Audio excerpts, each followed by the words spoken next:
taking emotional distance without hurting the other is never an impulsive act. It is not a sudden decision, nor a dramatic rupture. It is a slow internal movement, often invisible from the outside, that begins long before any words are spoken. It is a path that unfolds quietly, in moments of lucidity, sometimes in fatigue, sometimes in silence. Almost as if, little by little, one were learning to give space back to one's own breathing. Many people believe that distancing oneself means cutting off. They imagine coldness, withdrawal, indifference. Yet in reality, true emotional distance often begins with a much more subtle gesture. The act of listening inwardly, listening to what has started to weaken inside. When a relationship begins to generate more tension than calm, the body is usually the first to notice. Long before the mind dares to name it, the body sends signals. A heaviness, a weariness that returns after each exchange, a loss of spontaneity, a sense that every interaction requires effort, adjustment, vigilance. This fatigue is not a lack of love. It is not selfishness. It is often the sign that something is no longer aligned. This awareness rarely arrives loudly. It slips in discreetly, but it marks the true beginning of detachment. At that moment, the essential question is not, how do I leave without hurting? But rather, how can I remain faithful to myself without betraying the respect I have for the other? Detaching does not mean erasing memories. It does not mean denying what existed, nor minimizing its importance. A relationship can have been meaningful, nourishing, even essential, and yet no longer be just in its present form. Detachment is the ability to accept that relationships change in nature, sometimes slowly, sometimes so gradually that we resist seeing it, and sometimes almost imperceptibly until the imbalance becomes undeniable. Instead of forcing what no longer flows, one chooses to loosen the grip, not out of indifference, but out of inner honesty. This gesture demands courage, because it requires admitting something difficult, that we cannot keep sacrificing our serenity to preserve a dynamic that no longer nourishes us. Many people confuse detachment with coldness, but these are profoundly different experiences. Coldness is a wall. Detachment is a door that opens onto a space where breathing becomes easier again. Detachment is not about cutting access. It is about adjusting distance. When the right distance is found, something shifts. We stop reacting impulsively. We stop over-interpreting. We stop trying to control what the other thinks, feels, or expects. We no longer attempt to compensate endlessly for what is missing. We recognize, quietly, that each person advances at their own rhythm. And this respect for the other's autonomy is one of the foundations of healthy emotional distance. But detachment also requires turning inward and revisiting one's own limits. Very often, we remain attached not out of love, but out of fear. Fear of emptiness, fear of silence, fear of disappointing, fear of being alone with ourselves. These fears are powerful, but they are often illusions. And when we allow them to guide our choices, they trap us in roles we never consciously chose. Learning to detach means accepting a difficult truth. A relationship does not need to be maintained at all costs. It does not have to answer every expectation. It does not have to fill every inner void. This acceptance is not a failure. It is a liberation. It allows us to set boundaries without aggression, to step back without hostility, to remain respectful without self-erasure, to exist differently within a bond that had ceased to be fair. What matters most in this process is intention, the intention to preserve dignity, our own and that of the other. Detaching gently becomes possible when we accept that closeness cannot be imposed. We offer less intensity, perhaps, but we continue to offer respect. We choose simpler words. We avoid long explanations that often hide guilt or fear. We choose sobriety over drama.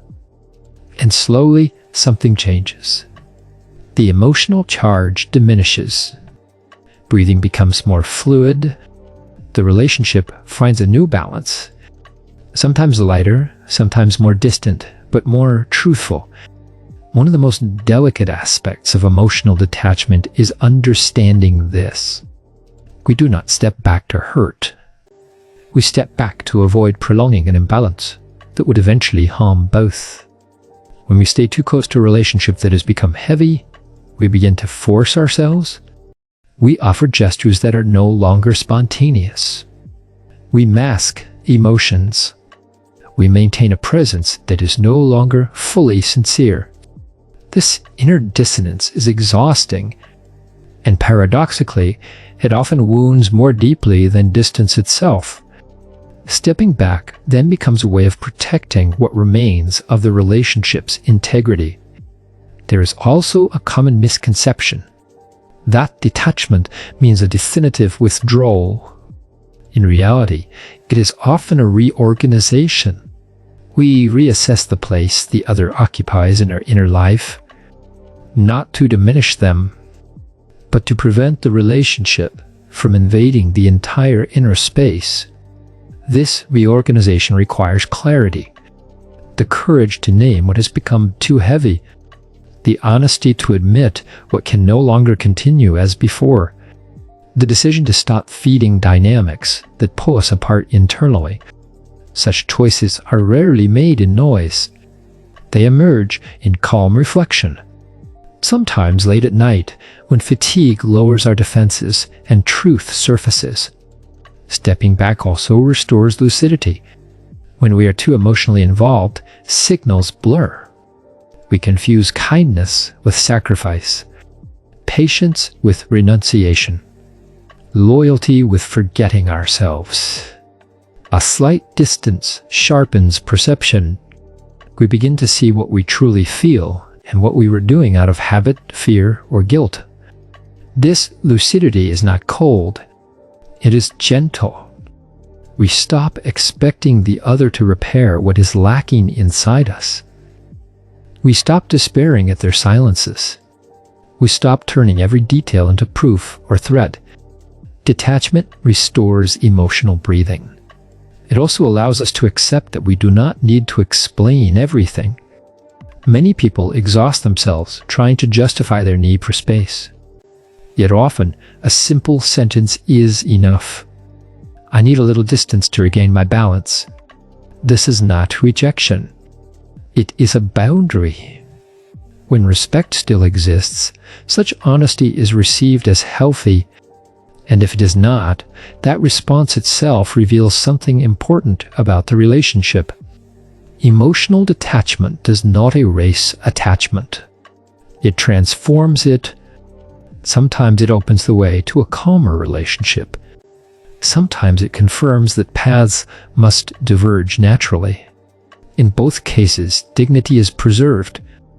As this process deepens, we begin to distinguish between attachment and inertia, between love and fear of loss, between genuine closeness and emotional habit. The body plays a crucial role here. Persistent fatigue, tension, shortened breath. These are not weaknesses. They are signals. Listening to them restores balance and places well-being back at the center of the relationship. Detachment also involves redefining priorities. When we live in constant emotional vigilance, always adapting, anticipating, protecting, we slowly lose contact with ourselves. Over time, self-esteem erodes. Stepping back restores equilibrium. We choose again what nourishes us, what calms us, what aligns us. Often we discover that many of our efforts were driven not by love, but by fear. A relationship sustained only by anxious effort is not a relationship. It is a silent struggle. Detachment is laying down the weapons. It is not abandoning the other. It is abandoning the belief that we must constantly earn our right to exist in the bond. This realization is profoundly liberating. As distance settles, the relationship reveals its true nature. Some bonds readjust and become healthier. Others reveal that they were sustained by dependence rather than reciprocity. In both cases, clarity emerges. Gradually, detachment becomes less a loss and more a recentering. We stop waiting for external validation. We trust our own rhythm. What once felt like deep attachment may reveal itself as fear of solitude. And this insight, though unsettling, opens the door to freedom. Detachment restores emotional autonomy. It gives back mental space. It allows new desires, forgotten energies, and personal aspirations to resurface. Relationships entered afterward are different. Less idealized, less charged with expectation, more grounded. Detachment is not an end to love. It is a reorganization of a two, a way of loving without losing oneself, a way of remaining present without disappearing. In the final stage of detachment, something quiet settles inside. Not indifference, but stability. Emotions still exist, but they no longer overwhelmed. We stop fighting the waves and let them pass. If the relationship remains, it adjusts naturally. If it fades, it does so without drama. Detaching gently means accepting that not everyone is meant to walk the entire path with us. This acceptance is not loss, it is maturity. And often, it is in this quiet space where we no longer cling, no longer fear, no longer force, that we finally rediscover ourselves.